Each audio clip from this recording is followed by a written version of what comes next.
નમસ્કાર વિદ્યાર્થી મિત્રો, ધોરણ 11 સંસ્કૃત વિષય. સંસ્કૃત વિષયમાં જે પ્રમાણે આપણો અભ્યાસક્રમ આપેલો છે, તો પહેલા આપણે અભ્યાસક્રમ વિશેની ટૂંકમાં માહિતી પ્રાપ્ત કરી લઈએ. હવે ધોરણ 10 સુધી જે પ્રમાણે આપણે સંસ્કૃતનો અભ્યાસ કરેલો છે, એટલે આપણને ગદ્ય પદ્ય વિશેનો તો ખ્યાલ છે જ કે ગદ્ય અને પદ્યનું આપણે જે પ્રમાણે વ્યાકરણ સાહિત્ય અને વ્યાકરણને સમજીને જે રીતે અનુવાદ આપણે સમજતા હતા, હવે એ જ પ્રમાણે ધોરણ 11 માં પણ ગદ્ય અને પદ્ય એ જ રીતના વિભાગ આવશે. પણ થોડોક એમાં જે પ્રમાણે આગળ આપણે જે વ્યાકરણ હતું ધોરણ 10 માં શબ્દરૂપો, ધાતુરૂપો, કૃદંત, સમાસ, સંધિ, આજે આપણે વ્યાકરણની માહિતી જે પ્રાપ્ત કરી, એટલે કહેવાનો અર્થ છે જે પ્રમાણે સંસ્કૃત શીખવાની શરૂઆત આપણે કરેલી ધોરણ 6 થી, એટલે એ પ્રમાણે ધોરણ 8 માં સ્વર વ્યંજન વિશેની માહિતી પ્રાપ્ત કરી. એમ કરતા આગળ જતા ધોરણ 9 માં શબ્દરૂપો, ધાતુરૂપો, કૃદંત વિશેની માહિતી પ્રાપ્ત કરી. ધોરણ 10 માં આવતા સંપૂર્ણ રીતે વ્યાકરણ આપણું તૈયાર થઈ ગયું. હવે એ વ્યાકરણને આધારિત જ્યારે આપણે અનુવાદ સમજીએ તો વધારે અનુવાદ સમજાય, કેમ કે ગોખવાનું રહેતું નથી. જ્યારે જે વિદ્યાર્થી ગોખે છે તો એનો મતલબ કે એને હજુ શબ્દરૂપો કે ધાતુરૂપોમાં ખ્યાલ આવતો નથી. માત્ર આપણે અઘરા જે શબ્દો છે એને આપણે સમજી લઈએ છીએ અને કઈ રીતે ધાતુરૂપોનો ઉપયોગ થયો છે ક્રિયાપદોનો, અને શબ્દરૂપોમાં જે પ્રમાણે વિભક્તિ પ્રમાણે કઈ રીતે આપણે અર્થ લઈએ છીએ એ આપણને ખ્યાલ છે. હવે જે ધોરણ 11 માં ગદ્ય અને પદ્ય એ તો આવશે જ, પણ એની સાથે કંઈક નવું, એટલે તમારા માટે ધોરણ 10 પછી તમારા માટે કંઈક નવું, એટલે કે ન્યાય પરિચય, અલંકાર, છંદ પરિચય અને સંસ્કૃત સાહિત્યનો ઇતિહાસ. સંસ્કૃત સાહિત્યના ઇતિહાસમાં જે પ્રમાણે પ્રાચીન ગ્રંથો જે લખાઈ ગયા છે, એ પ્રાચીન ગ્રંથોનો આપણે અભ્યાસ કરવાનો થાય છે. ગદ્ય અને પદ્યમાં જે પ્રમાણે શ્લોકો છે, શ્લોકોનો આપણે અન્વય પ્રમાણે પદછેદ કરીને અનુવાદ સમજીએ છીએ, શ્લોકોનું ગાન કરી શકાય છે અને એ પ્રમાણે સારી રીતે આપણે અનુવાદ સમજીએ છીએ. ગદ્યમાં અક્ષરનો કોઈ માપ હોતો નથી. જે રીતે ફકરાઓ આપેલા છે, તો એ ફકરાઓને જે આપણે સારી રીતે સમજીએ છીએ, તો ધોરણ 11 માં એ જ રીતે ગદ્ય અને પદ્ય આવશે. હવે આગળ જે છે ન્યાય પરિચય, જેનો અભ્યાસ આપણે આજે એની શરૂઆત કરવાની છે. ન્યાય પરિચય બહુ સહેલા છે, પણ ધોરણ 10 સુધી આપણે અભ્યાસ કરેલો નથી. પણ હવેથી આપણે એનો અભ્યાસ કરવાનો છે ધોરણ 11 અને 12 માં. એટલે 11 માં જે પ્રમાણે આપણે ન્યાય પરિચય, છંદ પરિચય અને અલંકાર પરિચય નો અભ્યાસ કરીશું, એટલે આગળ પણ એ જ રીતે 12મા ધોરણમાં બીજા ન્યાય, છંદ અને અલંકાર આવશે. સંસ્કૃત સાહિત્યના ઇતિહાસમાં પ્રાચીન ગ્રંથોમાં જે કવિઓએ, જે લેખકોએ જે પ્રમાણે એમને જે કૃતિ લખેલી છે એના વિશેનો પરિચય પ્રાપ્ત કરવાનો છે. સૌપ્રથમ ધોરણ 11 માં તો સંસ્કૃત સાહિત્યના ઇતિહાસમાં વૈદિક સાહિત્યમાં 4 વેદો અને એક ઉપનિષદ, જે વેદાંત, વેદનો છેલ્લો ભાગ છે, આનો પરિચય પ્રાપ્ત કરવાનો છે. એના પછી મહાકવિ ભાસે જે 13 નાટકો લખેલા છે, કાલિદાસે 3 નાટકો લખેલા છે, પ્રાણી કથા પર આધારિત પંચતંત્રનો અને છેલ્લે શાસ્ત્રીય કૃતિનો પણ પરિચય પ્રાપ્ત કરવાનો છે. ધીમે ધીમે જે પ્રમાણે આપણે અભ્યાસ કરીશું, એટલે આપોઆપ ન્યાય, છંદ, અલંકાર અને સંસ્કૃત સાહિત્યના ઇતિહાસમાં આનંદ આવશે.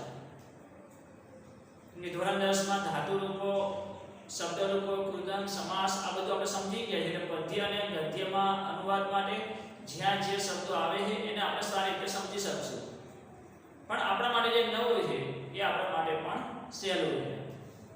તો આજથી જ આપણે નવી શરૂઆત કરીએ. તો ધોરણ 11 ના સંસ્કૃત વિષયમાં ન્યાય પરિચય પાઠ્યપુસ્તકમાં પાછળ એટલે કે 1 થી 20 પાઠ જે આપેલા છે એમાં 1 થી 10 પદ્ય આપેલા છે, બે વિભાગ જ આપેલા છે, અને 11 થી 20 સુધી ગદ્ય વિભાગ આપેલા છે. અને એના પછીની શરૂઆત કરીએ તો ન્યાય પરિચય પહેલા આવે છે.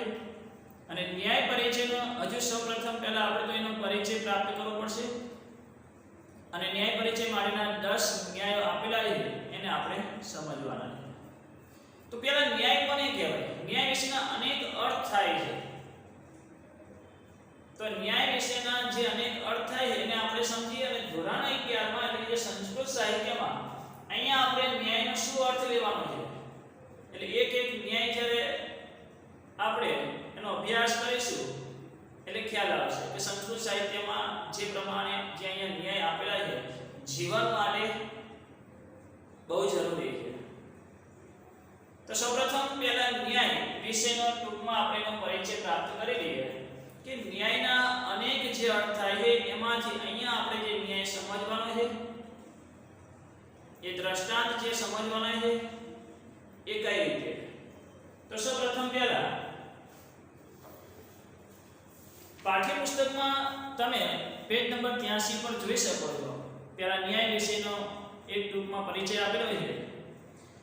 તો ન્યાય શબ્દ સંસ્કૃતમાં અનેક અર્થમાં વપરાય છે. સંસ્કૃત વ્યાકરણ શાસ્ત્રની વ્યુત્પત્તિ પ્રક્રિયા મુજબ તેનો અર્થ વિચારવામાં આવે તો એના માટે એક પંક્તિ આપેલી છે. નિયતે પ્રાપ્તયતે અનેન ન્યાયઃ, અર્થાત જેના દ્વારા અમુક વસ્તુ કે સ્થિતિ પ્રાપ્ત કરવામાં આવે તે ન્યાય છે. અમુક વસ્તુ અમુક જે સ્થિતિ છે એને પ્રાપ્ત કરીએ છીએ તો એને ન્યાય કહેવાય છે. એ સિવાય સંસ્કૃત શબ્દકોશ શાસ્ત્ર પ્રમાણે આપણે જોઈએ તો ન્યાયનો અર્થ જુદા જુદા પ્રસંગોમાં રીતિ, પદ્ધતિ, ધારો, વ્યાજબીપણું, ફેંસલો, ચુકાદો વગેરે અર્થમાં વપરાય છે. કોઈ પણ પ્રસંગોમાં જે રીતિ છે, પદ્ધતિ છે, ચુકાદો, તો આ બધી બાબતોમાં કોઈ ને કોઈ રીતે જે ન્યાયનો ઉપયોગ થાય છે શબ્દકોશ પ્રમાણે આ રીતે ન્યાયનો ઉપયોગ લઈ શકાય છે. આગળ જોઈએ તો સંસ્કૃત સાહિત્યમાં ન્યાય એક સ્વતંત્ર એક ગ્રંથ છે. ન્યાય શાસ્ત્ર એક સંસ્કૃત સાહિત્યમાં એક વિભાગ ન્યાય શાસ્ત્ર એક સ્વતંત્ર ગ્રંથ છે. અને હજુ પણ આપણે આગળ જ્યારે ગદ્યમાં અભ્યાસ કરીશું એમાં 4 વિદ્યાઓનો અભ્યાસ ચતુસ્થ વિદ્યા 14નો પાઠ છે. એમાં 4 વિદ્યાઓમાં આનિક્ષિકી વિદ્યા ન્યાય શાસ્ત્ર દ્વારા એ આપણે સમજવાનું છે. તો સ્વતંત્ર શાસ્ત્ર પણ જેને આપણે કહીએ છીએ તો એનો અર્થ શું થાય છે કે આ શાસ્ત્રને તર્ક શાસ્ત્ર કે આનિક્ષિકી વિદ્યા પણ કહે છે. તર્ક એના ઉપર તર્ક કરવું, પરીક્ષણ કરવું અને પરીક્ષણ કર્યા પછી એમાં વિચારવું એને આનિક્ષિકી કહેવાય છે. પ્રમાણે અર્થ પરીક્ષણ ન્યાય, પ્રત્યક્ષ વગેરે પ્રમાણો દ્વારા અર્થની પરીક્ષા કરવાની પ્રક્રિયાને ન્યાય કહે છે. આ બધા જે અર્થો આપણે સમજી ગયા અલગ અલગ જે પ્રમાણે આપણે જોઈએ છીએ તો અહીંયા અમુક વસ્તુ કે સ્થિતિને પ્રાપ્ત કરવા માટે શબ્દકોશ પ્રમાણે વિચારીએ તો પદ્ધતિ, રીતિ, ચુકાદો, ફેંસલો આવા અર્થ લેવા માટે.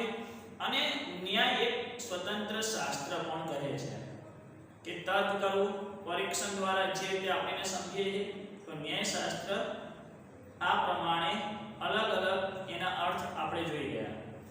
હવે અહીંયા ન્યાય જે અર્થ આપણે ધોરણ 11 માં અહીંયા જે સમજવાનું છે તો એનો અર્થ શું થાય?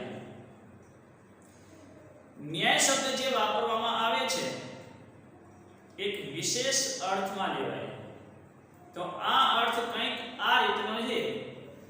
પોતે કહેવા ધારેલી વાતને સંક્ષેપમાં છતાં ખૂબ જ સચોટ રીતે રજૂ કરવામાં આવે એવા આશયથી લોક કે શાસ્ત્રમાં પ્રસિદ્ધ એવા જે દ્રષ્ટાંત વાપરવામાં આવે છે તે દ્રષ્ટાંત ન્યાય છે.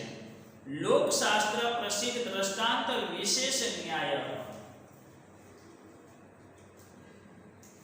તો અહીંયા જે વાત થઈ પ્રમાણે દ્રષ્ટાંત એટલે અમુક અહીંયા વાતને જે આપણે જે સમજીએ સંક્ષેપમાં ટૂંકમાં જે વાત આપણે કરવી છે આગળ જે પ્રમાણેના અર્થ આપેલા છે એ રીતે નહીં. અહીંયા માત્ર આપણે પણ વાતને સંક્ષેપમાં કહેવા માટે જ્યારે કોઈ પણ માણસને આપણે એને કોઈ સમજાવવો છે તો આપણે સીધે સીધું એને સમજાવી શકતા નથી. આપણે એના માટે એક કોઈ દ્રષ્ટાંત આપીએ છીએ તો એ માણસને સાચી સમજ પડે છે. ઘણી વખત આપણે ગુજરાતીની કહેવતો છે, ગુજરાતીની કહેવતો ઘણી બધી છે, ક્યાંક ને ક્યાંક એવા દ્રષ્ટાંતો હોય. આપણે આપણા સમાજમાં એક માનવ સમાજની વચ્ચે ક્યાંક ને ક્યાંક માણસો આ રીતે બીજા માણસોને દ્રષ્ટાંત આપતા હોય. નમે તે સૌને ગમે, બાપ એવા બેટા, વડ એવા ટેટા. તો આ જે પ્રમાણે ન્યાયમાં અમુક કહેવતો જે આપણે ગુજરાતીમાં જે કહેવતો સમજીએ છીએ, મોરના ઈંડા ચિતરવા ના પડે, તો આમાં માત્ર જે વાક્ય ટૂંકમાં છે, પણ એ ટૂંકમાં જે વાક્ય છે ને એમાં ઘણું બધું કહી દે છે. તો અહીંયા પણ જે દ્રષ્ટાંત સંસ્કૃત સાહિત્યમાં આપેલા છે, સંસ્કૃતમાં જે ન્યાય આપેલા છે, તો એ પણ કહેવતોને જે પ્રમાણે કહેવત કહેવામાં આવે છે ગુજરાતીમાં, એ પ્રમાણે સંસ્કૃતમાં પણ આ રીતના દ્રષ્ટાંતો આપવામાં આવે છે કે નાનકડા એવા એક દ્રષ્ટાંતથી માણસમાં એની સાચી સમજ એ નાના એવા દ્રષ્ટાંત દ્વારા એ સમજી શકે. હવે આપણા અભ્યાસમાં જે પ્રમાણે 1 થી 10 ન્યાય આપેલા છે, પણ એ સિવાય જે આપણે પરીક્ષામાં પણ નહીં પૂછાય, આપણે તૈયાર પણ નથી કરવું, પણ ન્યાયને સમજવા માટે એક આપણે એમાંથી એક ન્યાય સમજીએ એટલે એના ઉપરથી તમને ખ્યાલ આવી જશે કે ન્યાયનો અભ્યાસ જે આપણે કરવાનો છે, ન્યાયનો અર્થ જે સમજવાનો છે, એ આપણા માટે ઘણો સહેલો છે.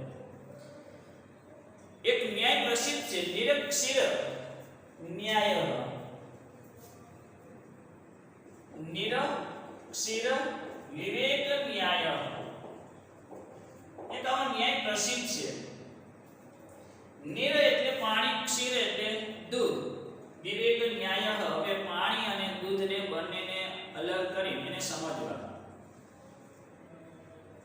આમાં શું કહેવા માંગે તો એક એવો જે અહીંયા કહેવા એટલે કે જે એક દ્રષ્ટાંત ન્યાય જે આપેલો છે, ક્ષીર વિવેક, નિરક્ષીર વિવેક ન્યાય, પાણી અને દૂધને જુદા પાડવા, એ માત્ર કાર્ય હંસ જ કરી શકે. તો હંસ જે પ્રમાણે પાણી અને દૂધને અલગ કરી શકે છે, તો એટલું જ માત્ર આપણે સમજવાનું નથી, એમાંથી ઘણું બધું આપણે સમજવાનું છે. હવે એક કુદરતી રીતે એક માન્યતા છે, કુદરતી જે શક્તિ હંસમાં આપેલી છે, એવું કહેવાય છે કે જ્યારે આપણે દૂધ અને પાણીને એક પાત્રમાં ભેગા કરી દઈએ તો કુદરતી શક્તિ પ્રમાણે જે હંસ તો આપણે જોયું કે હંસમાં એક એવી શક્તિ છે કે જ્યારે પાત્રમાં પાણી અને દૂધ જે મિશ્ર કરેલા છે, ભેગા કરેલા છે, તો એને જુદા પાડી શકે છે. એ હંસ માત્ર દૂધ જ પીવે, પાણી છેલ્લે પાત્રમાં એમનામ જ રહે. તો એવું કહેવાય છે કે હંસ આ પ્રમાણે પાણી અને દૂધને અલગ પાડવાનું કાર્ય કરી શકે છે. તો આ ન્યાય આપણને શું સમજાવે છે? તો આ ન્યાય આપણા સમાજમાં આપણે કોઈ પણ જગ્યાએ આપણે જ્યાં પણ જઈએ છીએ, કોઈ પણ વસ્તુ લઈએ છીએ, કોઈ પણ માણસના સંગમાં આપણે આવીએ છીએ, ત્યારે આપણે એટલું ટૂંકમાં વિચારી શકીએ છીએ કે આમાં સારું કેટલું છે અને ખરાબ કેટલું છે. આ ન્યાય પ્રમાણે આપણે દૂધ અને પાણીને અલગ નથી કરવાના. એ હંસ આ કાર્ય કરી શકે છે, એવી માન્યતા છે કે આ કાર્ય કરી શકે હંસ, પણ એના પરથી આપણે એ સમજવાનું છે કે દૂધ અને પાણીને જે પ્રમાણે જુદા પાડીને હંસ જે ઓળખે છે દૂધને, એટલે જે સારી બાબત છે, દૂધને પીવે છે, પાણીને એમના મૂકી દે છે. તો આપણે આપણા જીવનમાં આપણે કોઈ પણની સાથે રહીએ છીએ તો એમાં સારા વિચારોને ગ્રહણ કરવાના છે અને ખરાબ વિચારોને છોડી દેવાના છે. આ સમજવાનું. આ દ્રષ્ટાંત એક નાનો દ્રષ્ટાંત આપણે એટલું સમજાવે છે કે જ્યારે સજ્જન માણસ કોણ છે, દુર્જન માણસ કોણ છે. આપણે જ્યારે મિત્રોની સાથે બેસીએ છીએ તો સારા વિચારો જે છે એને ગ્રહણ કરવાના છે, ખરાબ વિચારોને છોડી દેવાના છે. હવે કોઈ પણ આપણે એક બીજું ઉદાહરણ લઈએ, કોઈની વચ્ચે ઝઘડો થાય, કોઈ બે વચ્ચે ઝઘડો થયો હોય, હવે બંને વચ્ચે જ્યારે ઝઘડો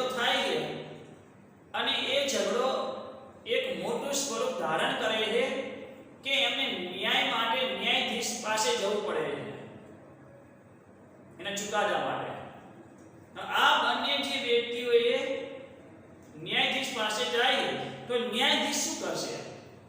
નિરક્ષેર વિવેક ન્યાય પ્રમાણે એ બંનેમાંથી સાચું કોણ છે ખોટું કોણ છે એને સમજવાનો પ્રયત્ન કરશે. એ બંનેમાંથી જે જેના પક્ષની દલીલો હોય એને એ સાંભળશે અને એમાંથી એ નક્કી કરશે કે આ માણસ ખોટો છે તો એને ખોટો ત્યાં કહેવામાં આવશે અને સાચો છે એને ન્યાય આપવામાં આવશે. એટલે બંનેને ન્યાય મળે, પણ જેમાં જે માણસ ખોટો છે તો એને ખોટો જ કહેવામાં આવશે, પણ એના માટે ન્યાયાધીશ આ બંનેમાં સાચા ખોટાની પરખ કરે છે. એના માટે પણ આ ન્યાય આપણે સમજી શકીએ. દુર્જન માણસ ને સજ્જન માણસ હોય તો એમાંથી પણ આપણે જોઈએ તો દુર્જન માણસમાં કેટલા ખરાબ વિચારો હોય, સારા વિચારો તો એનામાં છે જ નહીં.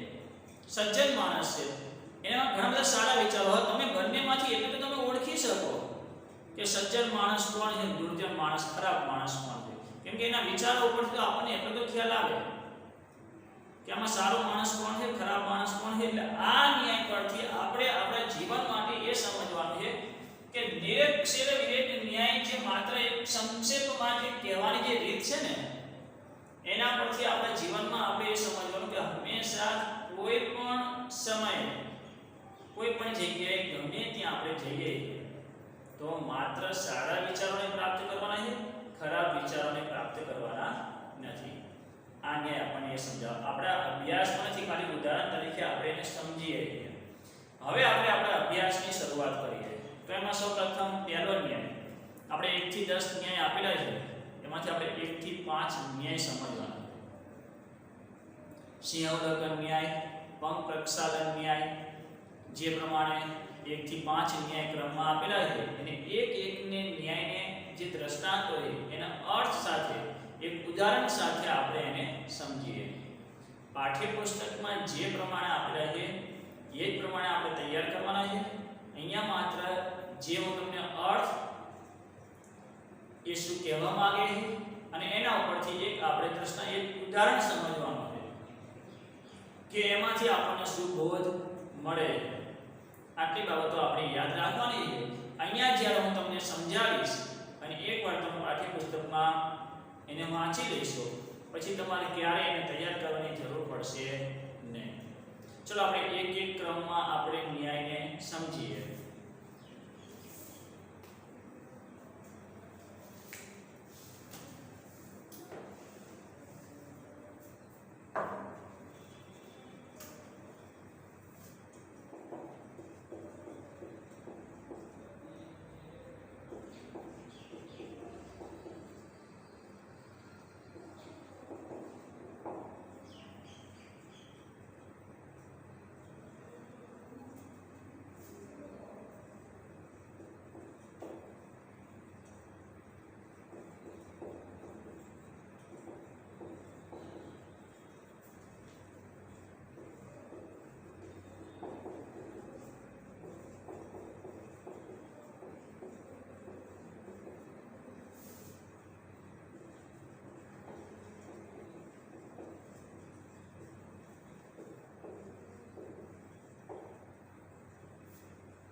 તો પહેલો ન્યાય નિરક્ષેર વિવેક ન્યાય માત્ર ખાલી આપણે ઉદાહરણ માટે સમજી ગયા છે એટલે કે ન્યાયનો ઉપયોગ કઈ રીતે થાય. કેમ કે ન્યાયના અર્થ ન્યાય એક પ્રકારે એક શાસ્ત્ર સ્વતંત્ર પણ છે. પણ હવે અહીંયા જે વાત કરીએ એમાં પહેલો ન્યાય છે સિંહાવલોકન ન્યાય. સિંહાવલોકન ન્યાય શું કહેવા માંગે છે એને આપણે સમજવાનું છે. તો પહેલા વાત એ કરીએ કે ન્યાયથી આપણને આ ન્યાયનો પરિચય પ્રાપ્ત કરીએ છીએ ધોરણ 11 માં, ધોરણ 12 માં પરીક્ષા માટે તૈયાર કરી એને લખી દઈએ છીએ. બસ આટલો જ એનો અર્થ છે? ના. ન્યાયનો અર્થ આપણા જીવન માટે ખૂબ જ જરૂરી છે. ન્યાયથી આમાંથી આપણને શું શીખવા મળશે? તો એક તો આપણા સંભાષણમાં સુંદરતા આવશે, સૌંદર્ય વધશે. જ્યારે જ્યારે આપણે સંભાષણ જ્યારે વાતચીત કરતા હોય કોઈની સાથે અને જ્યારે માણસને આપણે સમજાવવા હોય તો આવો કોઈ દ્રષ્ટાંત દ્વારા આપણે એને સમજાવી શકીએ. કોઈ સભામાં જ્યારે આપણે ચર્ચા કરીએ છીએ, સભાની વચ્ચે જ્યારે આપણે બોલીએ છીએ, તો માત્ર ખાલી માણસને સમજાવવા માટે, આખા એક સમાજને સમજાવવા માટે કોઈ અલગથી આપણે દ્રષ્ટાંત આપીએ છીએ.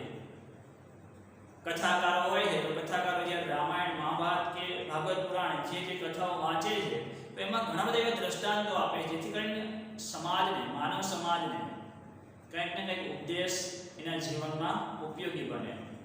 મહાભારતમાં બની ગયું, જે રામાયણમાં જે બની ગયું, ભાગવત, તો માત્ર એમાંથી એને શું લેવાનું છે? એમાંથી એને એવી રીતના પાત્ર એને ભજવવાના છે? ના, એમાંથી કંઈક ને કંઈક એને ઉપદેશ એ પ્રાપ્ત કરવાનો છે ને, જેથી કરીને જીવન આપણું એક સારું બને, આપણે એક સારા વ્યક્તિ તરીકે સારા વિચારોને ગ્રહણ કરી શકીએ. એટલે આપણા માટે એ પણ જરૂરી છે. બીજું, સિંહાવલોકન ન્યાય, આપણે માત્ર એને ગુજરાતીમાં જ અર્થ સમજાવવાનો રહેશે, ગુજરાતીમાં સમજાવવાનો. સંસ્કૃતમાં તો આપણે પાછળનું સાહિત્ય બધું જ ગુજરાતીમાં જ આવશે. એટલે પાછું એવું ના માનતા કે સંસ્કૃત વિષયમાં સાહિત્ય સંસ્કૃતમાં તૈયાર કરવાનું થશે. ના, માત્ર ખાલી એનો પરિચય આપણે ગુજરાતીમાં જ પ્રાપ્ત કરવાનો રહેશે. તો અહીંયા સિંહાવલોકન ન્યાય, સિંહ એક શબ્દ પ્રાણીનો વાચક છે, પ્રાણીવાચક શબ્દ છે. સિંહ એટલે આપણે તો ખ્યાલ છે ને, જંગલનો રાજા કહેવાય. તો અહીંયા સિંહ જંગલનો જે રાજા છે, તો એ પ્રાણી ઉપરથી આપણને શું સમજાવે છે? અને બીજો અર્થ છે અવલોકન. અવલોકન એટલે જોવું. તો સિંહ જોવું, જે અર્થ અહીંયા થાય છે, આપણે પહેલા અર્થ સમજાવવાનો, પછી હવે આ અર્થ જે લખીએ એને સમજાવવાનો. સિંહ એક પ્રાણીનો વાચક છે, અવલોકન એટલે જોવું.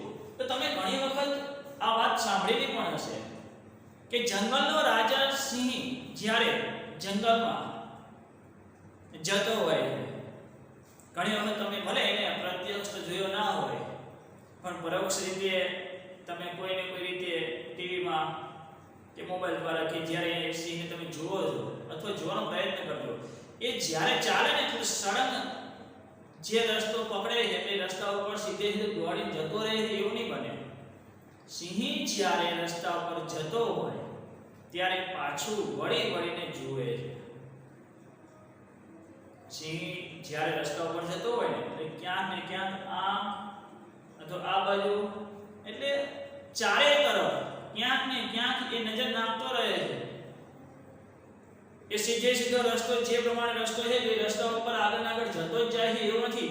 જીવનમાં અથવા એ રસ્તા ઉપર જ્યારે જાય ત્યારે સિંહ ક્યાંક ને ક્યાંક આજુબાજુ અથવા પાછળ એ રીતે જોતો જાય છે. એટલે ભૂતકાળને ભૂલતો નથી એવું કહેવાય. આગળ ભલે એને જવાનું છે પણ ભૂતકાળ માટે, એટલે કે જે આજુબાજુમાં થશે એને ડર લાગે છે એવું માની છે આપણે કે સિંહને ડર લાગતો હશે, આજુબાજુ જોતો જાય છે, કોઈ આવતું નથી ને તો શિકાર કરવા માટે? ના, માત્ર ખાલી બસ એના જીવનમાં આ એક એની ખાસિયત છે. કુદરતી રીતે સિંહમાં એક ખાસિયત છે, જ્યારે ચાલે છે ને ત્યારે પાછું વળીને જોતો હોય. તો આ ન્યાય આપણને શું કહેવા માંગે છે હવે આપણે એ સમજવાનું. તો આ ન્યાય આપણને એ કહેવા માંગે છે, ભલે જીવનમાં આપણે આગળ જવાનું છે, આગળ પ્રગતિ કરવાની છે, પણ પાછળનું ક્યારે ભૂલવાનું નથી.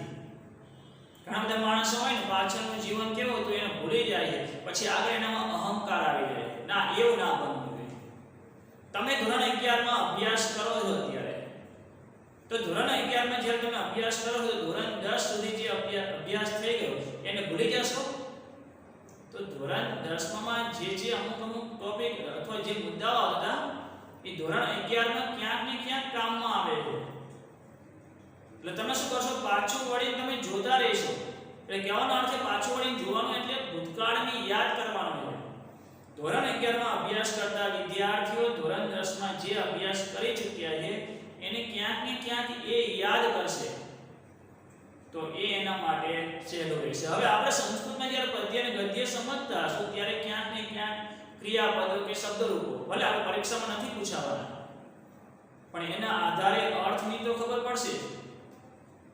એટલે પાછળનું ક્યારે ભૂલવું નહીં, એ આ ન્યાય આપણને સમજાવે છે. કહેવત છે ને, સંઘર્યો સાપ પણ ક્યારેક કામ આવે છે. આવી કહેવત છે. એટલે ટૂંકમાં જે આપણે સંઘરી રાખીએ છીએ આ વસ્તુ તો આપણા માટે કંઈ ઉપયોગમાં નહીં આવે. ધોરણ 10 સુધીનો અભ્યાસ થઈ ગયો, બોર્ડમાં પરીક્ષા આપી દીધી, રિઝલ્ટ આવી ગયું, બસ હવે ધોરણ 10 સુધીના આપણે કંઈ જ કામમાં નહીં આવ્યા. પણ ધોરણ 10 સુધીમાં જે તમે ઉપદેશ પ્રાપ્ત કરેલા છે, જે જ્ઞાન પ્રાપ્ત કરેલું છે, એને ભૂલવાનું નથી. હા, એ આપણો અભ્યાસ પૂરો થઈ ગયો, પણ એ અભ્યાસમાંથી કંઈક ને કંઈક જે શીખવા મળે છે ધોરણ 11માં, ધોરણ 12માં પણ આપણા માટે ઉપયોગી છે, જીવનમાં પણ ક્યાંક ને ક્યાંક ઉપયોગી છે. એટલે આ ન્યાય દ્વારા આપણે એ સમજવાનું છે કે હંમેશા માણસે ભલે જીવનમાં આગળ ને આગળ ચાલવાનું હોય, પણ ક્યારે ભૂતકાળને અથવા કે પાછળનું ભૂલવાનું નથી. સિંહની જેમ એક ખાસિયત જે સિંહમાં રહેલી છે એ કે માણસમાં પણ એ આદત હોવી જોઈએ કે માણસ ભલે ગમે તેટલો આગળ ચાલે છે, પણ પાછળના ભૂતકાળને વારંવાર યાદ કરતો રહે છે. તમે પેપર લખી દો, પરીક્ષા આપેલી હોય ને, જ્યારે બોર્ડની પરીક્ષા તમે આપો છો પહેલેથી છેલ્લે સુધી તમે લખી દો, ચલો પૂરું થઈ ગયું, પેપર બંધ કરી મૂકી દો ના, પાછળ તમે પાસે નજર નાખો, જે લખેલું હોય ને એમાં તમે પાછળ એકવાર જોઈ લો છો, હા ક્યાંય ભૂલ નથી ને, બરાબર. એટલે પાછું વળીને ક્યાંય જોઈએ ને તો આપણને આપણા જીવનમાં ક્યાંય કોઈ સંકટ આવતું નથી. ચલો હવે બીજો ન્યાય સમજીએ. અહીંયા જે સમજાવ્યું છે એ પ્રમાણે તમારા પાઠ્યપુસ્તકમાંથી જેટલું છે એ પ્રમાણે જ આપણે તૈયાર કરવાનું રહેશે. બીજો ન્યાય પંખ પ્રક્ષાલન ન્યાય.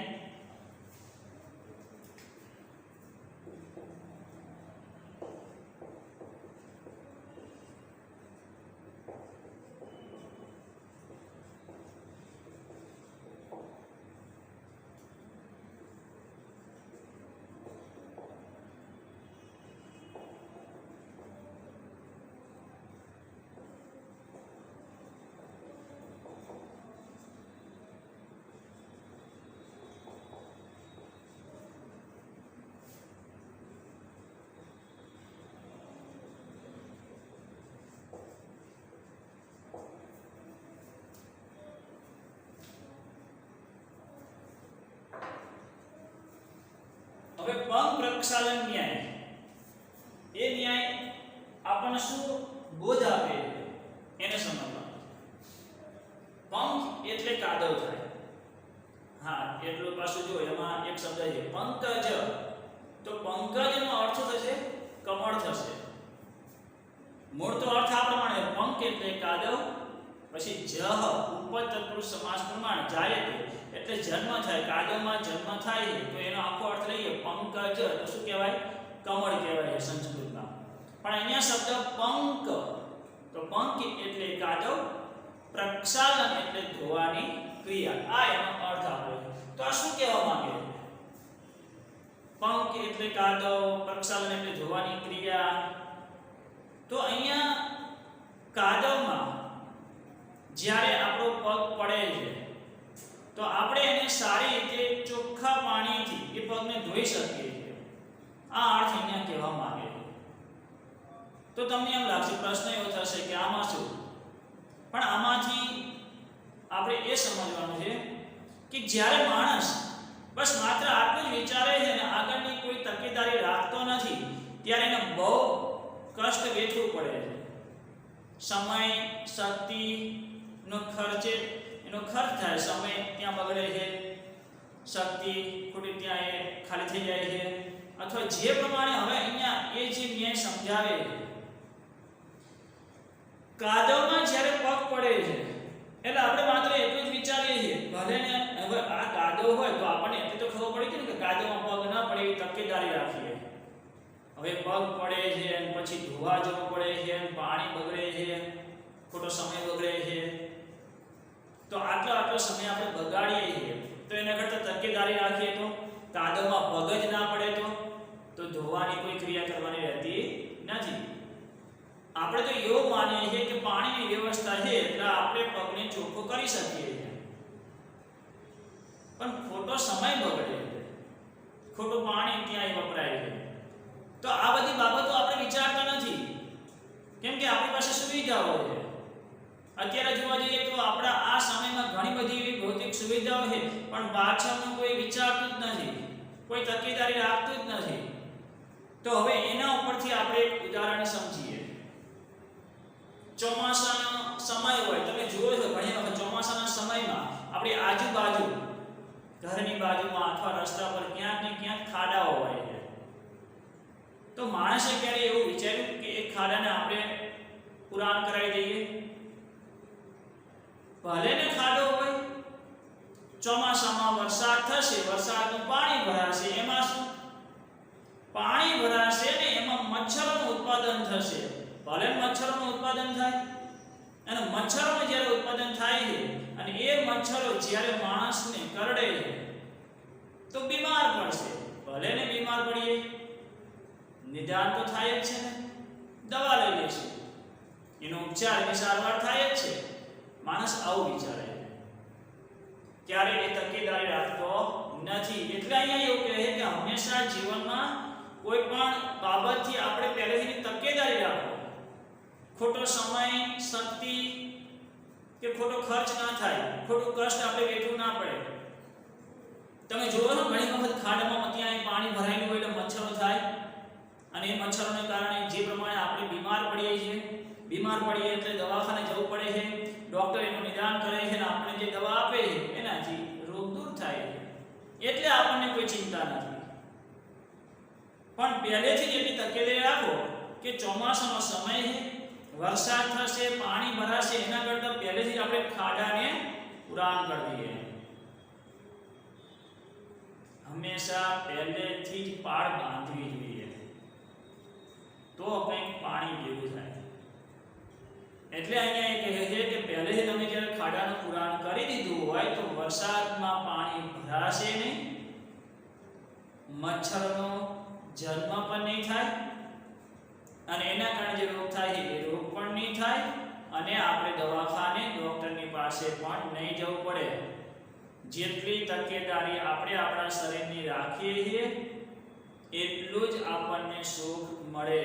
સુખને મેળવવા જવાની કોઈ જરૂર નથી. પહેલું સુખ તે જાતે નર્યા.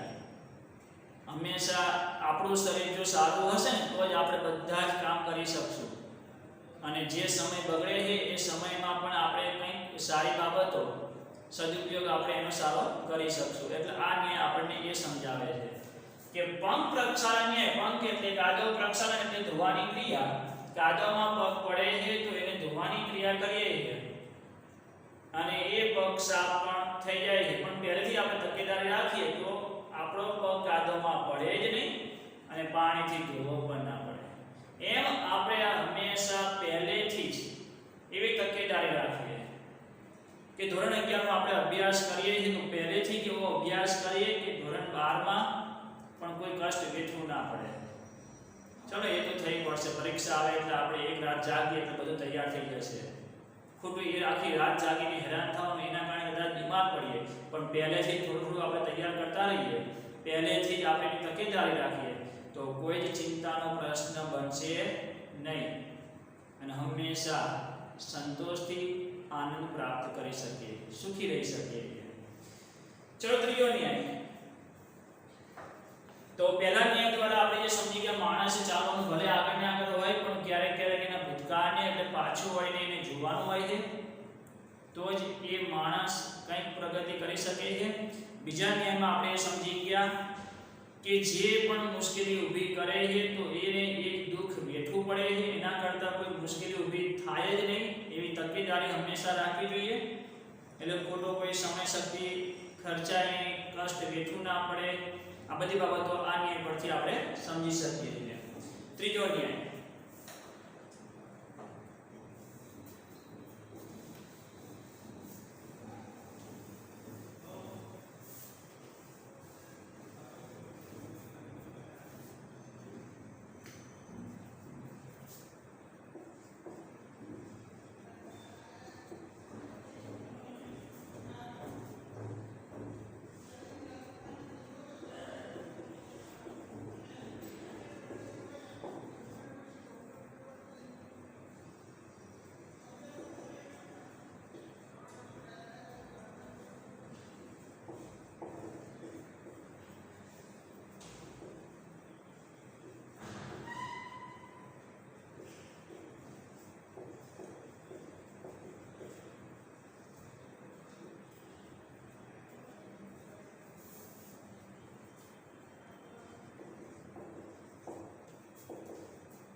વૃદ્ધ કુમારી વાક્ય ન્યાય. આ ન્યાયમાં તમને અંદરથી એક વિચાર થતો હશે કે વૃદ્ધ કુમારી એટલે શું?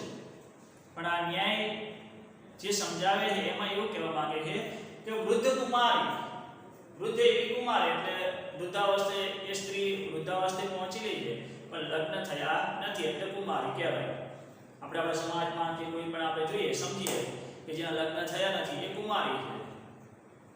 વૃદ્ધાવસ્થાએ પહોંચી ગઈ છે છતાં જેના લગ્ન થયા નથી એટલે અહીંયા કુમારી એવો શબ્દ આપેલો છે. લગ્ન થયા પછી એને કુમારી કહેવાય નહીં. એટલે વૃદ્ધ કુમારી, વૃદ્ધ એવી કુમારી કે જે વૃદ્ધાવસ્થાએ પહોંચી ગઈ છે છતાંય લગ્ન થયા નથી એટલે એ કુમારી છે. વાક્ય એટલે વચન.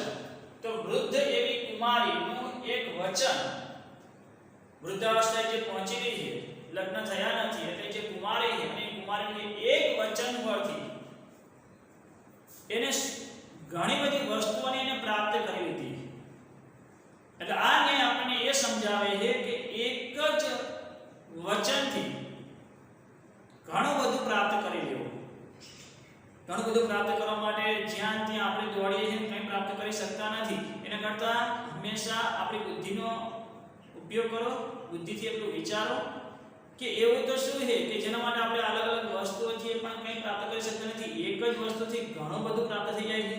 તો એના માટે એક કથા આપી છે, એક વાર્તા છે. વૃદ્ધ એવી કુમારીને જ્યારે ભગવાન વરદાન માંગવાનું કહે છે, વૃદ્ધાવસ્થા પહોંચેલી જે કુમારિકા છે માત્ર એક જ વચનથી ઘણું બધું જે માગી લે છે ને એ વચન આપણે સમજવાનું છે. તો જ્યારે એ વિચારીને વરદાન માંગે છે ત્યારે શું વરદાન માંગે છે? પુત્રામે બહુક્ષીર ઘૃતમોદનમ કાંચન પાત્રે ભુંજીરાના. આ વાક્યમાંથી જ્યારે આપણે સમજીએ ને ત્યારે થાય કે કેટલું બધું એ માગી લીધું છે. એક જ વચનથી આટલું બધું એ લાભ પ્રાપ્ત કરી શકે છે. તો વૃદ્ધ કુમારી હતી અને લગ્ન તો થયા ન હતા. તો વરદાનમાં પહેલા શું આવે? મે પુત્ર, મારા પુત્રો. હવે મારા પુત્રો, હવે આવું જ્યારે વૃદ્ધ કુમારી કહેતી હોય તો સ્વાભાવિક છે કે એને એક સારો પતિ મળે છે, એનો એક ગૃહસ્થ જીવનની શરૂઆત થાય છે અને એના દ્વારા એના સારા એવા પુત્રો એને પ્રાપ્ત થાય છે. એટલે અહીંયા જે વચનથી કહ્યું મારા પુત્રો એટલે લગ્ન થયા, એને પુત્ર પણ થાય. હવે મારા પુત્રો કાંચન પાત્રે, કાંચન એટલે સોનાનું પાત્ર એટલે વાસણ, સોનાના પાત્રમાં, સોનાના વાસણમાં બહુ ક્ષીર ઘૃતમ ઓદનમ, બહુ એટલે ઘણા, ક્ષીર દૂધ, ઘૃતમ એટલે ઘી, ઓદન ભાત, ઘણા ઘી અને દૂધથી, દૂધ અને ઘીથી યુક્ત ભાત ઊંજી રણ ખાય. એક વચનમાંથી એને વરદાન જે માંગવાનું કહ્યું એટલે એને એક જ વચનમાં જીવનમાં એને કંઈ બાકી જ ના રહ્યું. લગ્ન થઈ ગયા, એને સારા પુત્રો પણ થઈ ગયા અને પુત્રો પાછા સોનાની થાળીમાં, અને એ ભોજન કેવું? દૂધ અને ઘીથી યુક્ત ભાત ખાય. તો શું બાકી રહ્યું હવે એના જીવનમાં? કંઈ બાકી રહ્યું નહીં. એટલે અહીંયા એક વસ્તુથી, કોઈ એક જ ઉપક્રમથી અનેકની પ્રાપ્તિ કરી લેવી એવું અહીંયા સમજાવે. એટલે આ જે વૃદ્ધ કુમારિકાની જે કથા છે એટલે એને જે પ્રમાણે વસ્તુ માંગી લીધી કે મારે ત્યાં પુત્ર સોનાની થાળીમાં સારા એવા ભોજન ખાય એટલે બધું આવી જાય. તો એક જ વસ્તુથી, હવે આના ઉપરથી મને થોડુંક તમારા માટે એક ઉદાહરણ લઈએ. તમે કોઈ પણ વિદ્યાર્થીઓ જ્યારે કોઈ શિક્ષકની પાસે જાઓ ને તમે કહો કે આ વિષયમાં અમારે કેટલું તૈયાર કરવાનું. હવે સંસ્કૃત વિષયમાં તમે જ્યારે પૂછવા આવો કે સર અમારે કેટલું તૈયાર કરવાનું, તો ઘણી વખત ઘણા શિક્ષકો શું કહી દે? બે પુઠ્ઠાની વચ્ચે આવીને બધું ના, એમ નહીં. હવે હું તમને એક સહેલી રીતે સમજાવું કે હવે તમારે જે ધોરણ 11માં તમારા અનુવાદ તૈયાર કરવાનો થશે, ગુજરાતી પ્રશ્નો તૈયાર કરવાનો થશે, સંસ્કૃત પ્રશ્નો તૈયાર કરવાના થશે, સમીક્ષાત્મક નોંધ આવશે, સસંદર્ભ વાક્ય સમજાવો, વિવરણાત્મક નોંધ સમજાવો. આ બધી બાબતો તમારા માટે સમીક્ષાત્મક નોંધ એટલે ગુજરાતીમાં જે પણ શબ્દ કયો એના આપણે આખી સમીક્ષા કરવાની હોય. સંદર્ભ વાક્ય હોય એટલે કોઈ પંક્તિ હોય એનો અનુવાદ કરી એને સમજાવવાનું, એ પંક્તિ પર આધારિત આપણે એને સમજાવવાનું હોય. ગુજરાતી પ્રશ્ન તમને ખબર જ છે કે ગુજરાતી પ્રશ્ન જે પાઠમાંથી પૂછેલો હોય આપણે એનો જવાબ આપવાનો હોય પાઠને આધારિત. તો આપણે એકની પ્રાપ્તિથી બધું જ તૈયાર કરી દેવું છે. કઈ રીતે શક્ય છે? તમે ગુજરાતી પ્રશ્નો અલગથી તૈયાર કરશો, સમીક્ષાત્મક નોંધ અલગથી તૈયાર કરશો, સસંદર્ભ અલગથી તૈયાર કરશો, તો આ બધું અલગ અલગ તમે તૈયાર કરશો તો અનુવાદ તો એક બધું એમનામ જ રહેશે.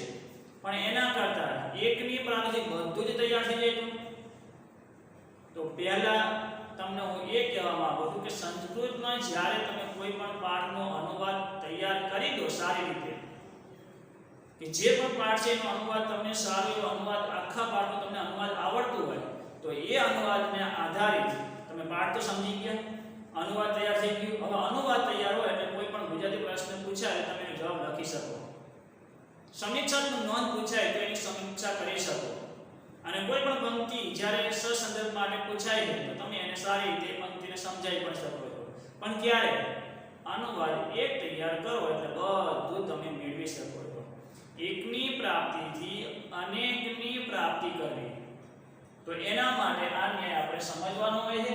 વૃદ્ધ કુમારી વાક્ય ન્યાય. વૃદ્ધ કુમારી એટલે વૃદ્ધ એવી કુમારી, વાક્ય એટલે વચન, એટલે એક જ વચનથી ઘણું બધું પ્રાપ્ત કરી લીધું.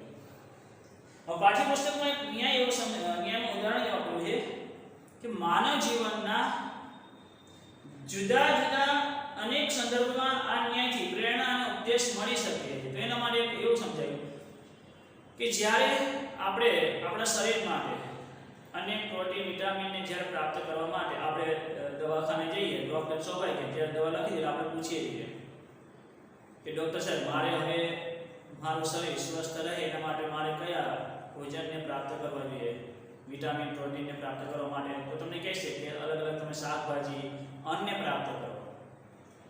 પણ એ સિવાય એક આયુર્વેદમાં એવું પણ કહ્યું છે કે આ શાકભાજી અનાજ આ બધું પ્રાપ્ત કરવું એના કરતા એકથી આ બધું મળી રહેતું હોય તો એના માટે સારામાં સારું ગાયનું દૂધ.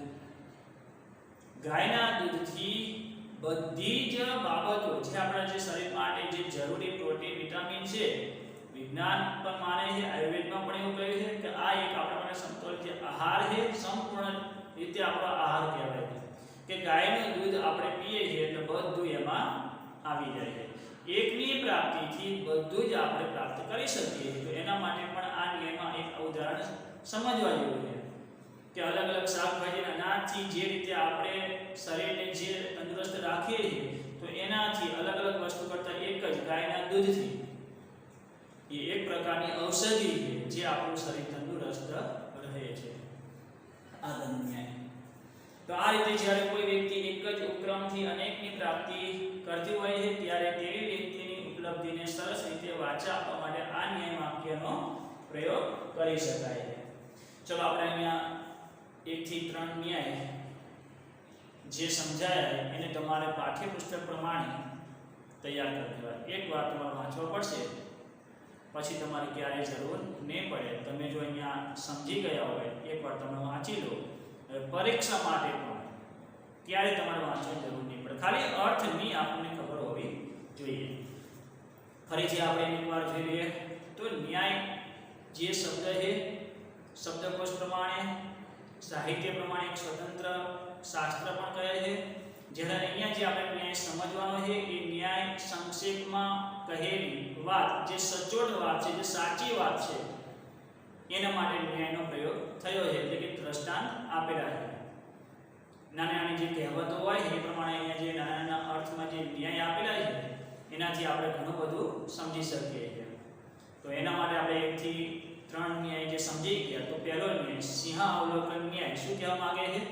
તો સિંહની જેમ હંમેશા પાછું વળીને જોતા રહેવું જોઈએ. સિંહ જેમ પાછું વળીને જોતો રહે છે, ભૂતકાળને યાદ કરતો રહે છે, એ માણસે ભલે જીવનમાં આગળ ને આગળ જવાનું હોય પણ એને ક્યારેક ક્યારેક ભૂતકાળને યાદ કરતા રહેવું જોઈએ.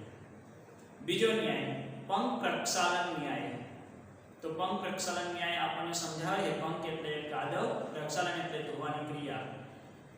તો હંમેશા માણસે પોતાનો પગ કાદવમાં પડે જ નહીં અને ધોવાની જરૂર પડે પણ નહીં એવી તકેદારી રાખવી જોઈએ, જેથી કરીને આપણે આપણા જીવનમાં કોઈ પણ બાબતને એને ચિંતાનો પ્રશ્ન એક બને, કષ્ટ વેઠવું પડે એવી હાલત જ ના થાય એના કરતાં પહેલેથી જ આપણે તકેદારી રાખવી જોઈએ.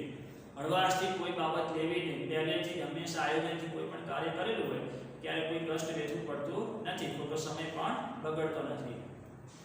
બધી વસ્તુમાં બધું સમાધાન થઈ જાય છે, પણ પહેલેથી આપણે કોઈ એવું કષ્ટ વેઠવાનો સમય જ ના આવે એવી તકેદારી રાખવી જોઈએ.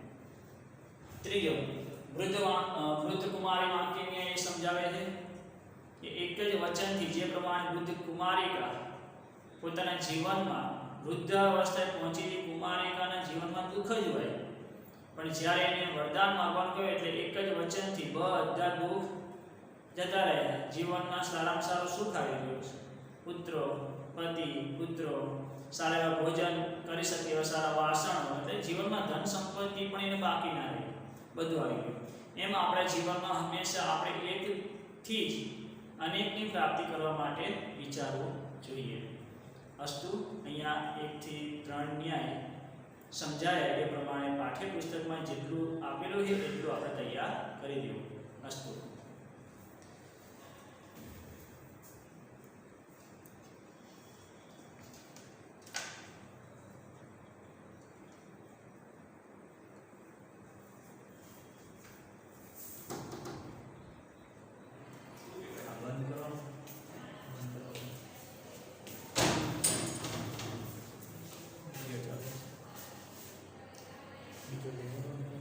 આગળ લેવાનો છે, હા બ્રેક, પણ આ સળંગ વિડીયો ઉતારી દો.